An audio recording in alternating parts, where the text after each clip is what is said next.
At T-Mobile, our critical mission is providing unparalleled 5G coverage for when connectivity is mission critical.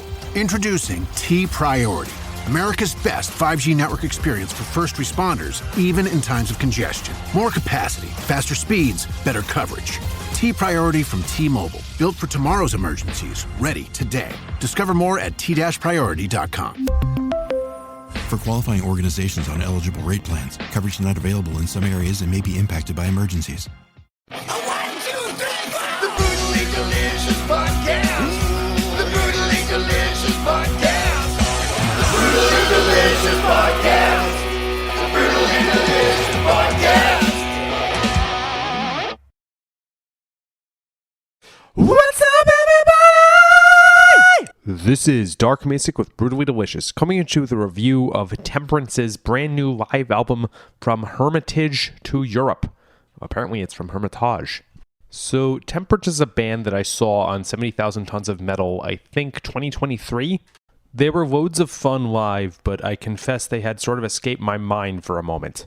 The band is notable in that their vocalists are both high-profile singers in other bands.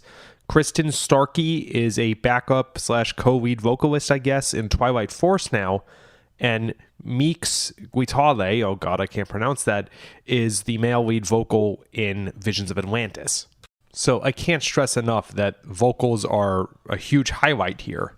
Like, you know the G3 tour for guitarists where it's Satriani and Vai and then a special guest like John Petrucci?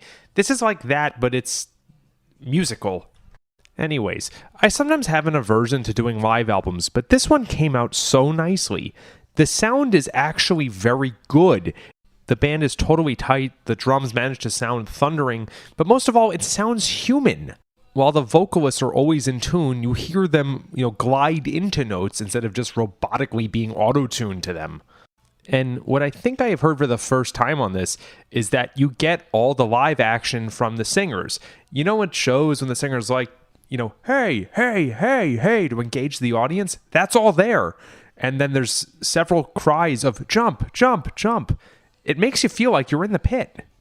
The band is totally firing on all cylinders, and I cannot stress enough how great the vocals are.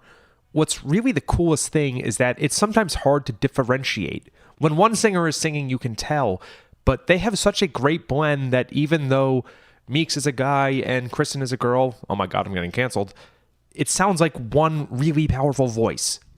And last thing before we talk about songs, stylistically, it is like symphonic metal. Maybe kind of power. I don't think they sound like Rhapsody or Halloween, but, these labels all get blurry. But what I think the coolest flavor of Temperance is that while it would be pretty easy to just say they sound like Xandria or something, a lot of their melodies sound like Thin Lizzy, and it gives it this bounciness that is totally rare for symphonic metal. Anyways, let's talk about some tracks. Daruma. This is kind of Xandria-like, and immediately we've got some great singing. Like I was saying, it's hard to detach these two into the male harmony and the female harmony because they blend so perfectly. There's a great symphonic quality, while this is also clearly live, and they have the good hey, hey, hey moments. Little thing I noticed that made it way better to me is that when the drums went for a blast beat, the volume came down a bit. It sounds human and live. It's real. The last hope in a world of hopes. Great drum sound here, and let's be real, for most metal shows, the drums are always the most important part of the show, vis-a-vis listening at home. The chorus shines here, and Kristen's vocals sound really dark in the best way possible.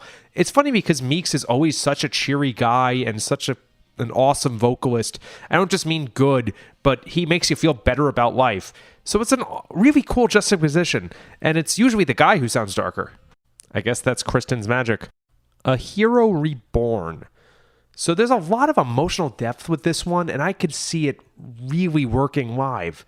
There's a build-up. It's not just hitting you like a ton of bricks from beat one. This song is a journey. There's an incredible high note that I presume came from Kristen here that really sells the pain and the growth that I assume is part of this lyrical story. I'm sorry I'm unfamiliar, but it makes me want to read the lyrics. It's actually a pretty bold choice for a live album, I think, because live shows generally lend themselves to the burners rather than, the Stairway to Heavens. but it made me want to go back and listen to the original. And oftentimes, that's one of the great effects of seeing a band live, is you remember why you liked them in the first place. Glorious. So it's kind of a rule that all power or symphonic power metal bands have to rhyme glorious with victorious at least once in their career.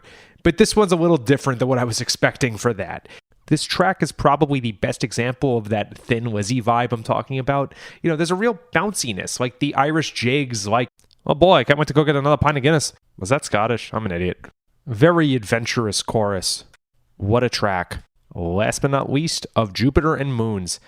I can't not bring this up, especially with Kristen's "I'm from New York." So am I, by the way. I think it's their most popular song on most streaming services, and the live atmosphere is great here. I could imagine myself being in the audience and singing along, or not remembering the lyrics but pretending that I did, which is proof that, you know, it's a great live atmosphere, because I do that way more often than I care to admit. Okay, so the most pivotal album to me when I started getting into rock and metal 20 some odd years ago was Kiss Alive.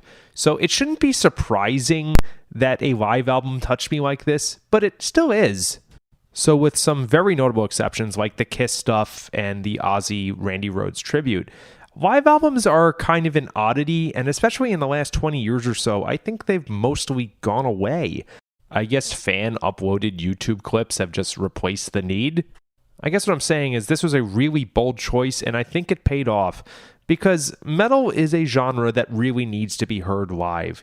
And this seems to have hit the great balance between the energy of live videos with the sound quality of soundboard recordings. So hopefully with this and the Nanowar of Steel one from last year, we'll start seeing more of these. I really hope they come back. Thanks for the audacity, because it was great. Come to the States. Rock on.